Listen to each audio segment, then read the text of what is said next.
Sem Polona Lah in povedala vam bo zgodbo o mojih prednikih, ki so živeli konec stoletja v Trstu in sicer kasneje, leta 1904, so se naselili v Narodnem domu.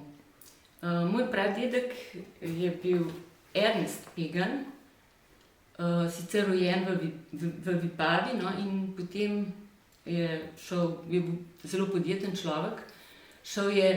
Že v mladosti je šel v Južno Ameriko, v Argentino, kjer je imel kavarno, potem se je pa vrnil proti koncu stoletja, se je vrnil nazaj domov in si je nameraval si tudi takrat ustvariti družino. Spoznal je mojo prababico, Metko Pakiš, ki je bila iz Ribnice. No, in potem sta se odločila, da gresta živeti v Trst in sicer, ne vem, če so v začetku stanovali v Narodnem domu, glede na to, da je bila moja babica rojena 1899. Prav gotovo so se pa 1904 najeli stanovanje v Narodnem domu. Moj praded je bil zelo podjeten človek, bil je veletrgovec, kot so pravili, imel svoj magazin. Tako da mislim, da so živeli zelo tako dobro življenje, so imeli razkošno življenje v Narodnem domu. Imeli so 4 otroke, no, to je zdaj slika teh otrok. To je moja babica, to je njena sestra Zorica in Stana in Danilo, torej 4 otroci. Otroci so pač po pripovedovanju moje babice in mojih starih tet so živeli zelo eno tako zanimivo življenje in prav tako je bilo tudi zelo bogato kulturno življenje. Torej, moja babica je prav gotovo obiskovala Sokolsko društvo, torej, ker je bila telovadka, in pa prav tako pa tudi moja stara teta, ki je pa obiskovala to glasbeno matico. No, tukaj, če pokažem glasbeno matico, to je slika na terasi Narodnega doma. No, in to je moja stara teta. Glasbeni matici se je učila klavir in ravnatelj glasbene matice je bil pa Viktor Šunc, ki je bil njen bodoči mož. No, pa mogoče o tem malo kasneje. Tukaj imam še sliko,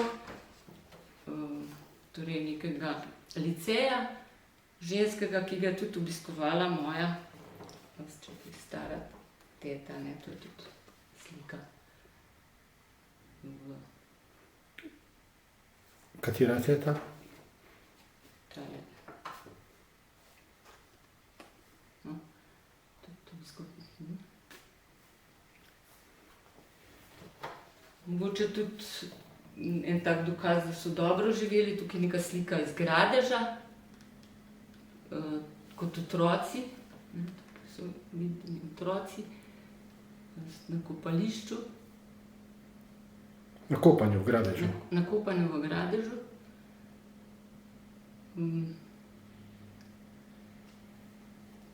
Torej, o samem požigu kaj dosti ne vem, tudi, mislim, povedali so mi po pripovedovanju, niso imeli dosti časa, da so se evakuirali iz hiše. Babica mi je sicer eno tako zanimivo zgodbo pripovedovala, da je vzela, da je imela 2 škatli, eno s pismi in eno z zlatnino in je v tisti naglici pograbila škatlo z, no to še vedno jaz hranim, to njeno škatlico, ki je bila pač na žalost s pismi ali pa na srečo, no, ker potem tudi imamo nekaj dokumentov iz tistega časa. Drugače pa še vem eno zgodbo, namreč, da je potem moj staroče po požigu je nekako dobil dovoljenje, da je potem lahko šel na pogorišče, ne, in je iskal eno svojo blagajno, kjer je našel nekaj zlatnikov oziroma eno tako zlato kepo, s katerim so si potem omogočili, da so si kupili potem v Ljubljani hišo v Vikrčah.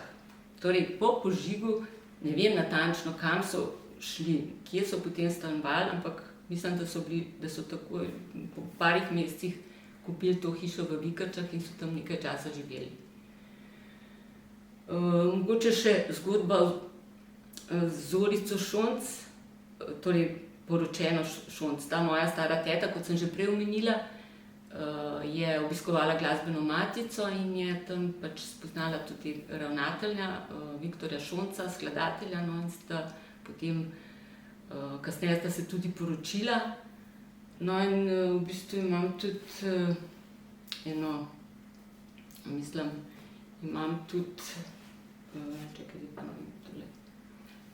tukaj imam nekaj razglednic, ki sta si dopisovala, ne, tako da mogoče, če preberem, kaj tukaj je zanimiva vsebina. Torej,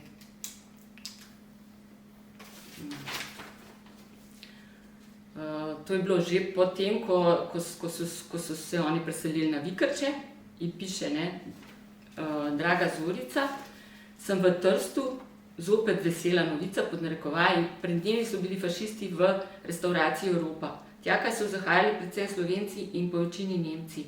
Ranjen je bil Mikoletič s palicami po glavi in Slavik v levo roko in tudi Ribičič nekoliko. Včeraj se je imela vršiti velika veselica za istrske žrtve na občinah, a je bila zadnji hip odpovedana.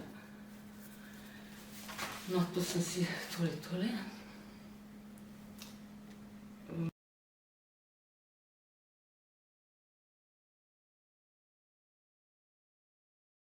Tukaj obstaja pač še kar zanimiva korespondenca med Zorico in Šoncem pač med leti 20 in 27, ker Šonc je bil do leta 27 v Trstu, ne, in je pač tudi opisoval to situacijo, ki se je takrat dogajala.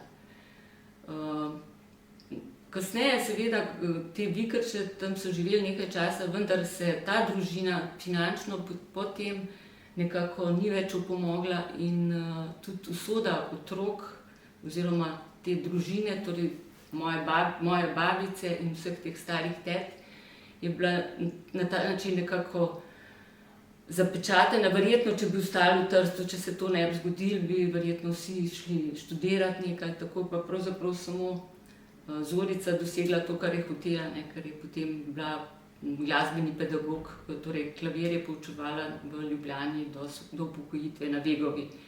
Moja babica se je poročila zelo hitro, leta 25. Moja stara teta, ki je bila mlajša, je hotela študirati farmacijo, vendar tega seveda ni mogla, ker finančno niso zmogli, ne. In v bistvu tudi moja babica vzdrževala potem dalj časa vse člane, dokler se niso vsi osamosvojili, ne. Torej, ta požig je gotovo zaznamoval moje prednike v tem smislu, da niso dosegli tega, kar bi hoteli, ne, na nek način. In so bili kot neki imigranti dalj časa, ne, v Ljubljani, ne. Sicer so potem vsi zaživeli svoje življenje, vendar niso verjetno spomnili svojih sanj in ambicij, ki so jih imeli v času bivanja v Narodnem domu.